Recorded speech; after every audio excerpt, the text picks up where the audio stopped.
Hello and welcome to Superkick Mania.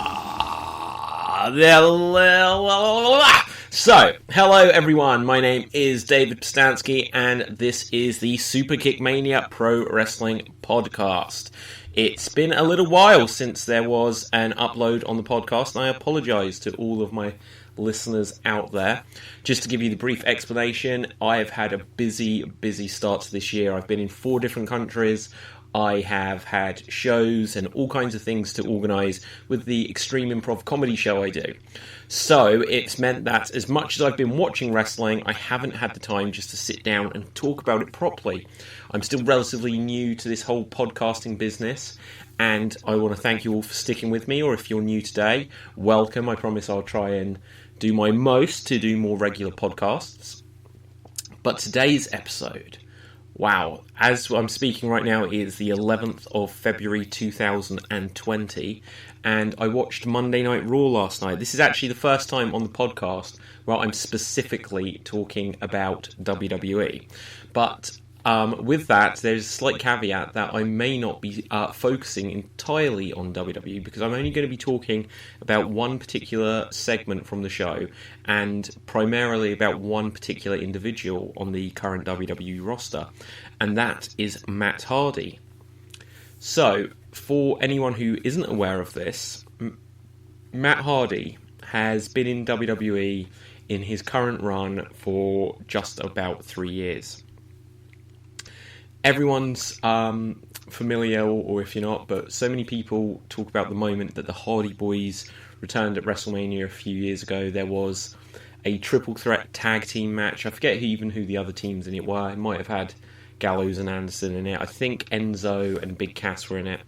And I forget who else may have been in the match, because it doesn't actually really matter, because the memorable thing from it was that the New Day, who were the hosts of WrestleMania that year, had been out to introduce the show, and then they came out just after the ring introductions for all of the other tag teams, and they were dressed in their ring gear. They were dressed differently than they had been earlier, and obviously this was part of a swerve, because they announced that there would be one more team in the match. It wouldn't be a triple threat, it'd be a fatal 4-way ladder match for the tag team titles.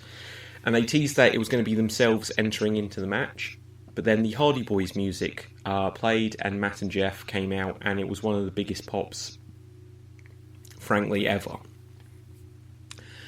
And that was after them leaving TNA. I think they had been in Ring of Honor, and they'd actually had a ladder match, I think, with the Young Bucks the night before. And so they'd bounced about to a couple of places, and people didn't know if they were going to somehow repair things with TNA. They may have been tag team champions and never actually lost them in TNA at the time. But then they turned up in WWE, which everyone knew there was a chance, but because they'd been Ring of Honor tag team champions and they'd just lost it the night before, it was somewhat of a surprise, and actually somewhat of a risk, because doing a ladder match, again, correct me if I'm wrong, but I believe it was with the Young Bucks, the night before WrestleMania, where you know you're going to be making your return. What if one of them had got injured? That would have really messed up that whole plan. But anyway, so they came back and they've had this run, and because of the problems with TNA, they couldn't use the broken universe aspects of the Hardy Boys characters, in particular Matt, for a while, until they got it resolved, which eventually they did. But by that point, they'd already transitioned Matt into Woken Matt Hardy, which clearly, as things are now, he's not that in love with. WWE might control the Woken thing, but I think he would have been very cautious of that. He's definitely got control of the broken universe, but whether or not he's got aspects of ownership of the Woken thing, or if WWE own that, I'm not sure. I should imagine he'd have said, well, if I'm going to do this, I want to own it after what happened with TNA. But they didn't really run with it. They did whatever they did with the Bray Wyatt feud and then tag team, the Deleters of Worlds. But then when that fizzled out, Bray Wyatt disappeared for a while. Matt Hardy eventually kind of faded and disappeared and wasn't used that much. Jeff had his own problems, which I might touch on in a little bit. And just a couple of months ago, Matt Hardy made a little bit of a return, but he was just very much in his Hardy Boys character. No sense of the woken Matt Hardy or broken Matt Hardy character anymore. And he's been teasing that he's gonna be leaving. He's waiting for his contract to end, and he's been doing things to keep himself relevant and busy and seen on YouTube and social media. He did a series about "You Don't Understand How Hard It Is to Be Matt Hardy," and truthfully, I didn't see a load of those. I saw little clips where something would be happening, and it'd be like, "You don't understand how hard it is to be Matt Hardy," and it was a bit whiny. I don't quite know where he was thinking that in itself was going to go to, because it's not the best catchphrase. It's not the catchiest catchphrase. Excuse me. So I don't know if that was just he knew that would be a prelude to him changing his character at some point and finding a way of putting it back to the broken character. But he started doing these free the delete videos, and I've seen most of them. I don't watch them religiously. Just like anything of the broken Matt Hardy character, they can be very quirky, and they're a bit silly. They're the exact kind of thing that people who are purists of wrestling would be like, what the hell is this nonsense? But I think because, one, it's been well received, and two, because it's Matt Hardy and, you know, he's now a 30-year-old veteran, I think people give him somewhat of a pass of, well, he's earned the right to do something a bit more rather than just someone who's new to the business doing something a bit goofy or whatever. I like all of the broken and woken stuff, but I can also see how it's its own thing, sort of, and not really going to fit in with everyone's ideas of what pro wrestling is. But the Free to Delete series has very much been teasing the idea that he'll be leaving the WWE. And the most recent one had the biggest teasers. I only watched it, I didn't watch it in preparation for this episode, I only watched it just to see it. But the things I picked up on is he said that he was exhausted, but he teased the words when he was speaking to Vanguard 1, which, if you don't know, is his drone. And it's interesting about Vanguard 1, I always wonder what make or model of drone is that's then become this character, and I wonder what the company that produced the drone think of that or even know about that. But anyway, so he's speaking to Vanguard 1 kind of in a threatening manner, and he starts saying, I am, and then he finishes off the word exhausted. And that is definitely a huge tease to what's been going on with the rumours of Matt Hardy going to All Elite Wrestling, where it's rumoured that he will be the leader of the Dark Order, and as they've put, the Exalted One. And he was saying something that was very close to the word exalted by going exhausted, and that was a big tease. At the end, he was wearing like a suit jacket, which Evil Uno and the people on the the promo videos for the Dark Order have been wearing. And it's interesting because Matt Hardy coming in and being the leader of the Dark Order would be a big shot in the arm for the Dark Order, because frankly the gimmick hasn't worked since the day they turned up in All Elite Wrestling. When they were first there, and they, like, the lights went out, the audience went, whoa! The lights came on and the Dark Order were there, and they beat up whoever they beat up on Double or Nothing last May, and the audience started chanting, who are you? And it was almost the only thing on that show where you could look at it and say, well, that isn't the reaction that the management would have wanted for that show. And since then, there's been all these goofy things. You know, I don't think they're that bad in the ring, but people don't take them seriously enough. So this idea that they're this big evil order and there's this threatening menace is kind of weak, because they're not main event level stars. And that isn't to say they don't have talent, but they're not at that level. And then when you have Chris Jericho's Inner Circle, then there's like, well, who cares about the Dark Order, because this is the faction that's actually in charge here. And when you consider that there's the Elite, even though they just kind of accept that people know what the Elite is, they don't really do a lot to establish it or show why the Elite are this good guy faction that's meaningful.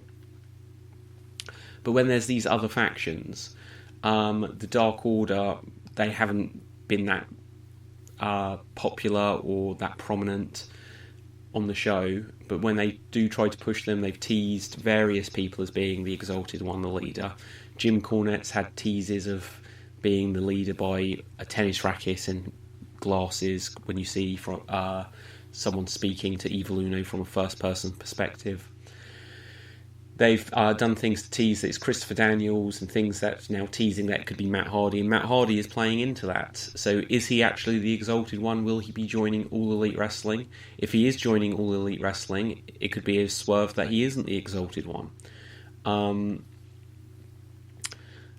Also within it, on this most recent Free to Delete, it showed actual clips of Bray Wyatt. I read something that said it might have shown clips of someone else, Young Bucks or whatever as well, but I assume that's from when they filmed stuff for the Ultimate Deletion or the Final Deletion, whichever it was, the match he had with Bray Wyatt at the Hardy compound. And it might be that he owns that footage, because there was a whole thing when he was in TNA and leaving TNA, when they were trying to say they own the character and own everything, that Hardy pointed out, no, his wife Rebby filmed all of the footage on their cameras and directed it and everything, so they kind of own it too. So whether or not Matt Hardy is going to be going to AEW as part of the Dark Order, that was teased by showing Bray Wyatt. Obviously Bray Wyatt lost the Ultimate Deletion match with Matt Hardy and then was reborn, and then they became a tag team, the Deleters of Worlds. But then when Bray Wyatt sort of faded away, he came back different. And people have pointed out on videos and things, if you go back and watch that storyline with Matt Hardy, that this may actually be what caused him to become the Fiend. That when he went into the Lake of Resurrection or whatever it is, that things changed in him, and this is where the Fiend came from. And it ties in really nicely, but they're just not playing to it, probably for the reason that Matt Hardy's leaving. Or this, just that WWE have opportunities and they don't do enough with them. Because just tying this in, it's not something which will alienate people that don't know what's the full storyline. But people who do know the full storyline, they'll get a kick out of it. They'll enjoy it. But WWE, they want things just to, ironically, talking about the Hardys, they want them to be in the moment. And they won't connect the dots. And they used to do so more than they do now. But that's a bit of a shame. So anyway, this brings us to last night on Raw. I suddenly say 13 minutes into the programme after first mentioning Raw. So they had this storyline where Edge returned at the Royal Rumble. And it was a shame, just to mention on that it was a surprise, but not the biggest surprise, because there was rumours.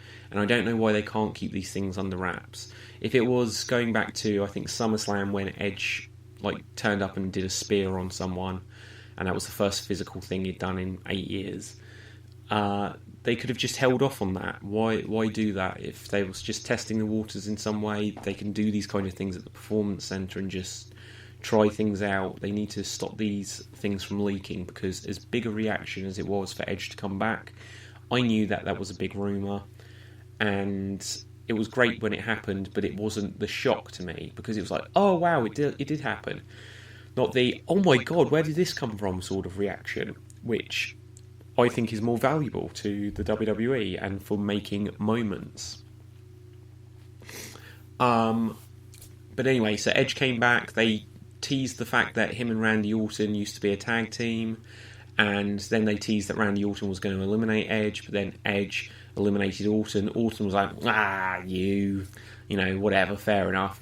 And then that he got eliminated. But then the next night on Raw, Orton came out after Edge came out, and Orton said, look, how about Rated RKO get back together one more time, reform the tag team, which I'm trying to think how long they were actually a tag team. They probably had tag team titles, but if they were a tag team, it wasn't anywhere near as big as Edge and Christian, or I think Orton's had other amalgamation tag teams of things where he's with The Miz or he's with someone else, I forget, but Rated RKO being a tag team, I don't think it was the biggest thing, but I get that they were playing into this just so that they can set up the feud between Edge and Orton. So Orton then RKO's Edge and attacks him, and then concertos him, and then Edge is taken off in an ambulance.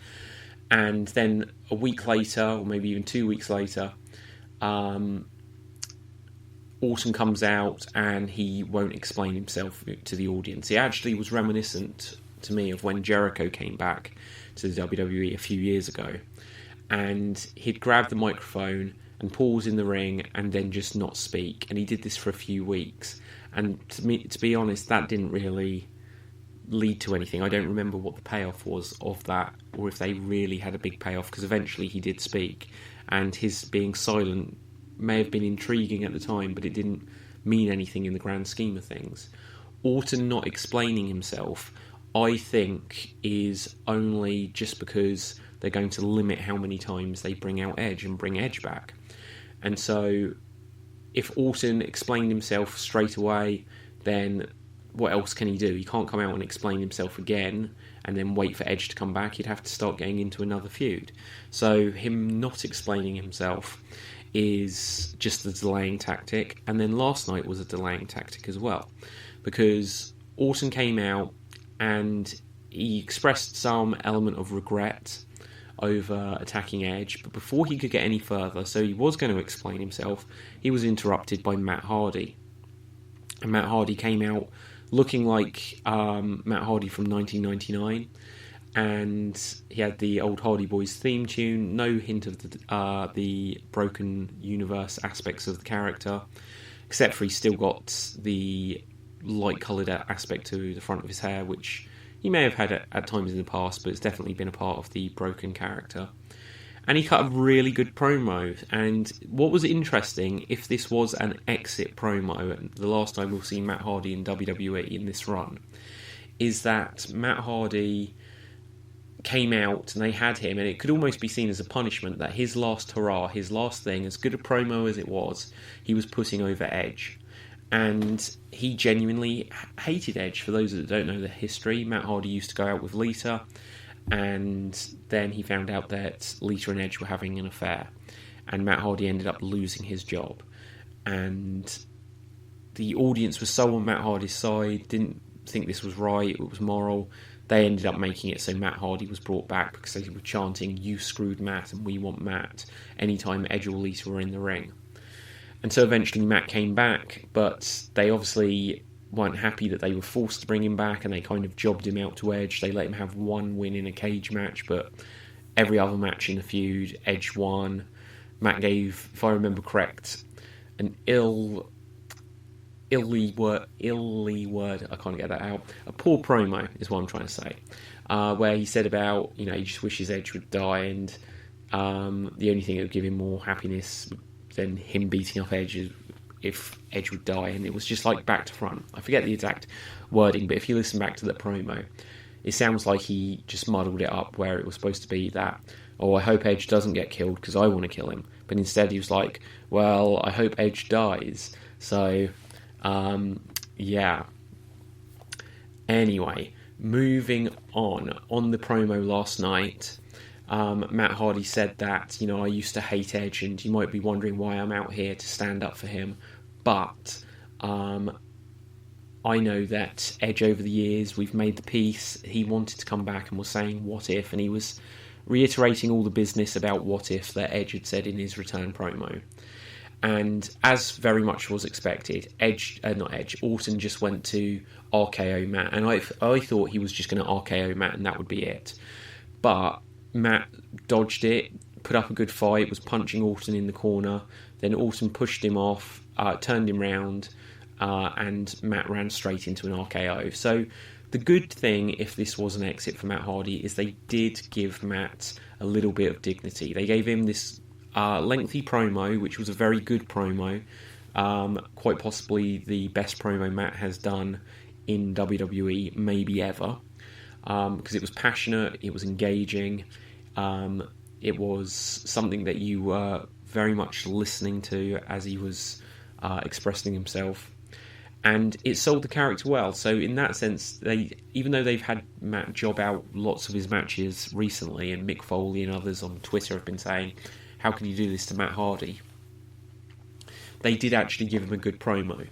The only thing about it, like I said, is his last promo is actually sticking up for Edge, who, whether or not in real life he does like or doesn't like, when the Dudleys went into the Hall of Fame, they had Matt and Jeff and Edge and Christian all come up and say, like, we all did this magic back in the year 2000, and they all stood and posed on stage together, and that was only 2 or 3 years back. But if this was it for Matt, the positives are they gave him this great promo, and they didn't make Orton just obliterate him.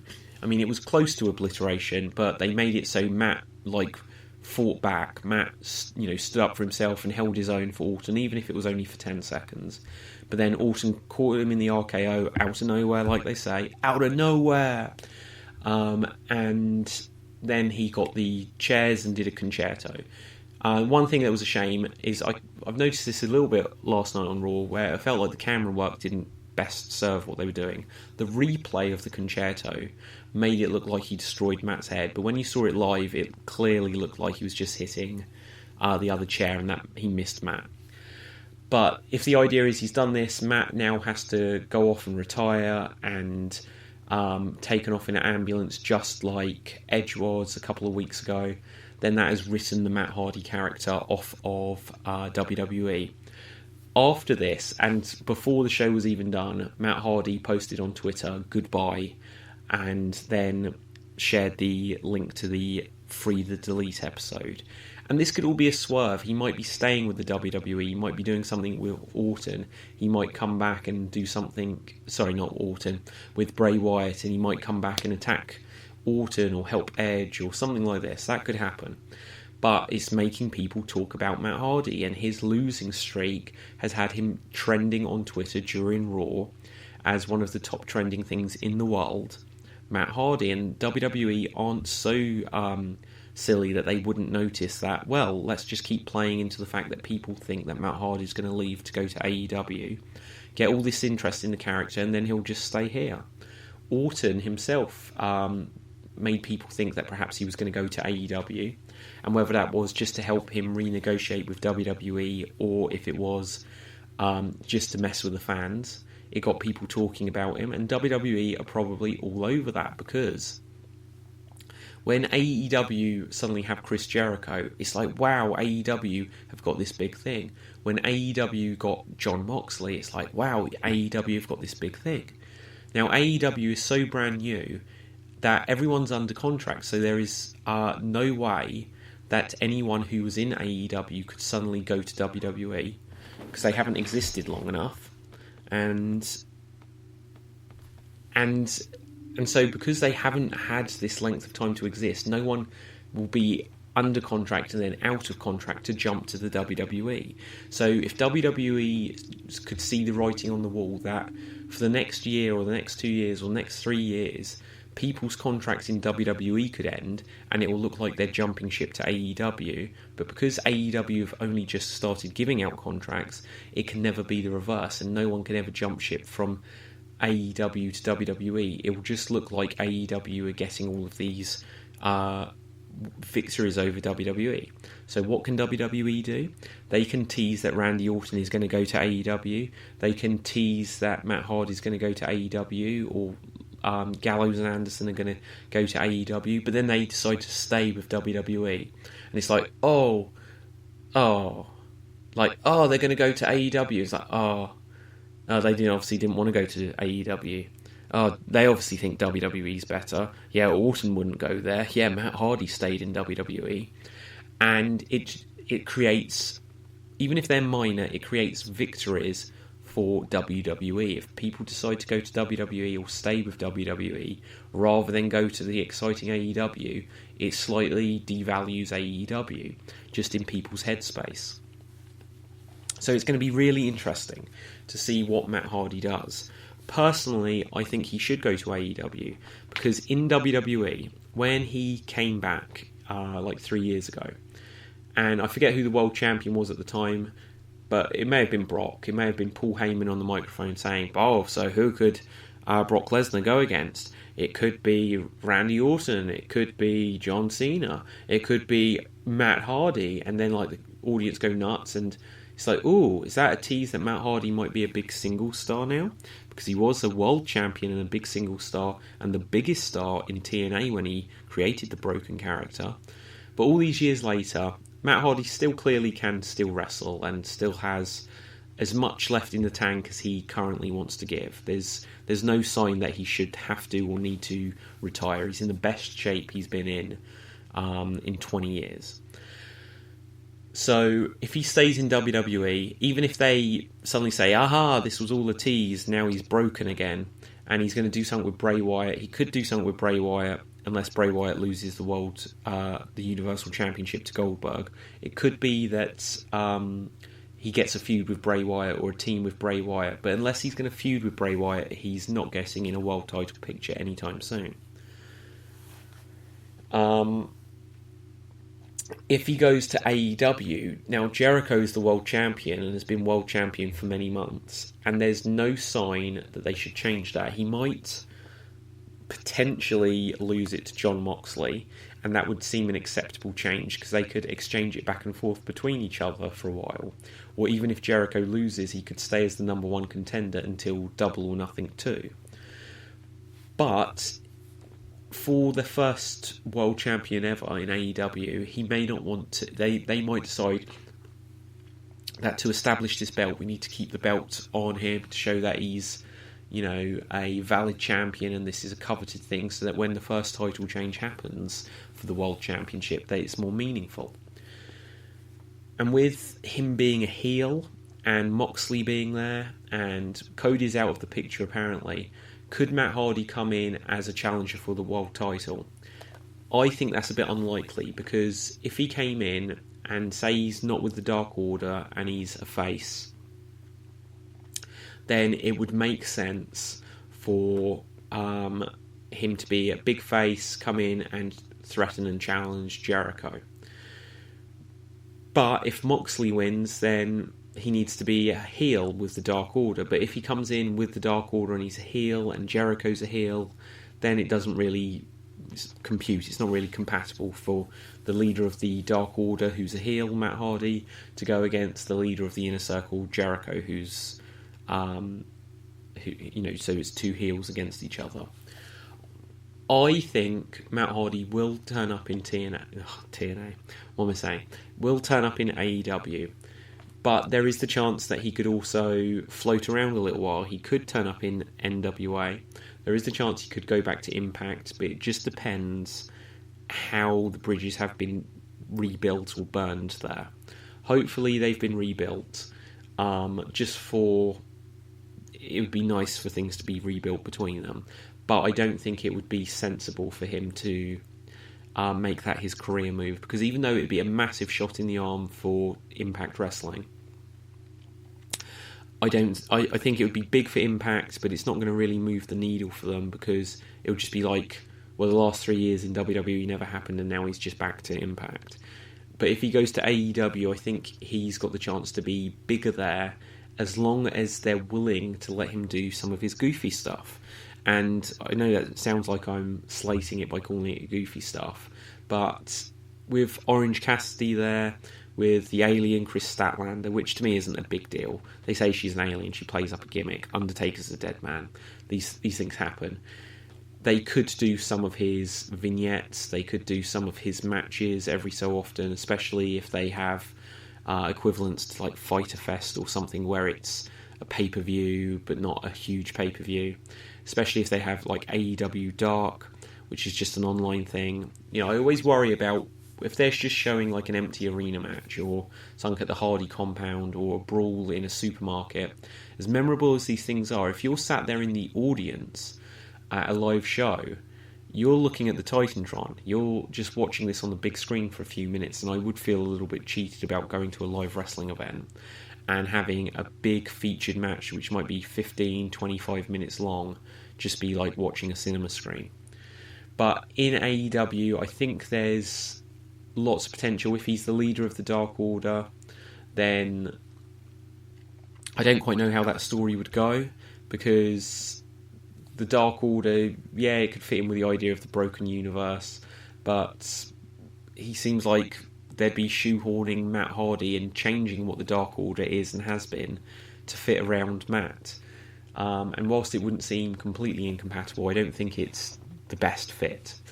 So it would be brilliant, I think, if they brought in Matt Hardy and everyone's like, oh, Matt Hardy's the Exalted One, but then have it as no, there is someone else who is the Exalted One, which by that point could turn out to be Christopher Daniels. Because it'll be like, oh, well, we thought it was going to be Matt Hardy. We would have been disappointed if it was Christopher Daniels. But here's Matt Hardy anyway. And yeah, it was Christopher Daniels. And then perhaps Matt Hardy feuds with them. And he's got... Because Matt Hardy's going to be a face. It'll be difficult to make him a heel in his broken character for any time in the next few months. Because people are going to be so pleased and grateful that Matt Hardy has left WWE and he's supporting AEW. But who knows? Who knows what the future holds? So, by all means, I want to know what you guys think. When you're listening to this, let me know where you think Matt Hardy is going to end up. Let me know if you think he'll be the leader of the Dark Order and if you think that's a great idea or a bad idea. Is he going to rekindle his feud or partnership with Bray Wyatt and The Fiend? Because there's a lot of backstory there which they haven't really played out and acknowledged, even though all of the pieces fit together. What do you think is next for Matt Hardy? Let us know by all means by following us on Twitter. We're at Superkick Mania. This is the Superkick Mania podcast. You can follow me personally on Twitter at David Pustansky, and of course this is part of the Extreme Improv podcast network. So by all means follow Extreme Improv on Twitter, on Facebook, on Instagram and YouTube. By all means do check out and subscribe if you'd like to our YouTube channel. We've got lots of comedy, we've got travel vlogs of things we've done, and we're going to start having some Superkick Mania stuff on there as well. So until next time, this has been the Superkick Mania Pro Wrestling Podcast, and I promise you, I will be back again very soon. Yes!